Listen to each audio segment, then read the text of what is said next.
வணக்கம். சற்று முன் கிடைக்கப்பெற்ற மிக மிக முக்கியமான செய்தி ஒன்று வெளியாகி உள்ளது. எடப்பாடி பழனிசாமியின் வீட்டு கதவை தட்டிய பன்னீர்செல்வம் அவர்கள் அனைத்திந்திய அண்ணா திராவிட முன்னேற்ற கழகத்தில் பன்னீர்செல்வம் அவர்கள் நிச்சயமாக அதிமுகவில் இணைந்தால் மட்டும்தான் அவரது அரசியல் எதிர்காலம் மிக சிறப்பாக இருக்கும், இல்லையென்றால் தனிமரம் தோப்பாகாது என்ற பழமொழிக்கேற்ப ஓபிஎஸ் அவர்கள் அரசியலில் தனித்து விடப்படுவார் என்று பன்னீர்செல்வத்திற்கு எதிராக பலரும் கூறி வருகிறார்கள்.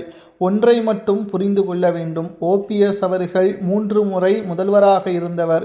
தற்பொழுது கூட அவருக்கு ஆளுநர் பதவி, எம்பி பதவி அவரது வீடு தேடிதான் வருகிறது. ஆனால் அதை பன்னீர்செல்வம் அவர்கள் ஏற்க மறுக்கிறார். அதற்கு காரணம் அதிமுக தான் தனக்கு அரசியல் அடையாளத்தை கொடுத்தது. மற்றவர்களைப் போல் பணத்திற்காகவும் பதவிற்காகவும் அதிமுகவை நான் விட்டு கொடுக்கவே மாட்டேன். அப்படி விட்டு கொடுக்கக்கூடிய ஒரு சூழல் அமைந்திருந்தால் நிச்சயம் திமுகவில் எனக்கு நிதியமைச்சர் பதவி தருவதாக பல மூத்த நிர்வாகிகள் திமுகவில் இருந்து அழைப்பிதழ்களை கொடுத்தார்கள். அப்பொழுது கூட செல்லாததற்கு காரணம் எம்ஜிஆர் மற்றும் ஜெயலலிதா அவர்கள் மீது இருந்த விசுவாசம்தான். எடப்பாடி பழனிசாமி அவர்கள் பொதுச் செயலாளராக தேர்வு செய்யப்பட்டது எனக்கு கோபம்தான். ஆனால் பொதுக்குழுவில் முன்கூட்டியே அறிவிப்புகளை வெளியிட்டு கலந்து ஆலோசனை முடிவு செய்திருந்தால் நிச்சயம் நான் அதை வரவேற்றிருப்பேன்.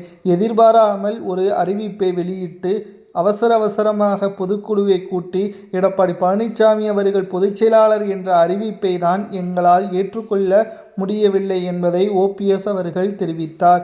இப்பொழுது கூட அனைத்தையும் மறந்துவிட்டு பழையபடி பிரச்சனைகள் எதுவும் இல்லாமல் அதிமுகவில் இணைந்து செயல்படுவதற்குத்தான் எனக்கு விருப்பம். அதை எடப்பாடி பழனிசாமி அவர்கள் மனம் மாறி அதை ஒப்புக்கொள்ளால் நிச்சயமாக அதிமுக வெற்றியடைய வைப்பதற்கு என்னால் முயற்சி செய்வேன் என்பதையும் ஓபிஎஸ் அவர்கள் 2வது முறையும் பதிவு செய்துள்ளார். இதனால் தான் எடப்பாடி பழனிசாமியின் வீட்டு கதவை தட்டுவது போல் அதிமுகவின் கதவை தட்டுகிறார் ஓபிஎஸ்.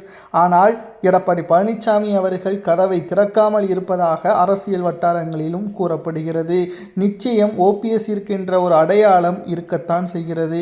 ஏனென்றால் நாடாளுமன்ற தேர்தலில் சுயேட்சையாக ராமநாதபுரம் தேர்தலில் போட்டியிட்டு இரட்டை இலையை பின்னுக்கு தள்ளி 2வது இடம் பெற்றவர் தான் ஓபிஎஸ் அவர்கள்.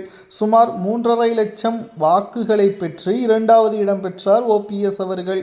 இந்த ஒரு சூழலில் தான் தற்பொழுது ஓபிஎஸ் அவர்கள் எடப்பாடியின் வீட்டு கதவை தட்டுவதாக அரசியல் வட்டாரங்களில் கூறப்படுகிறது.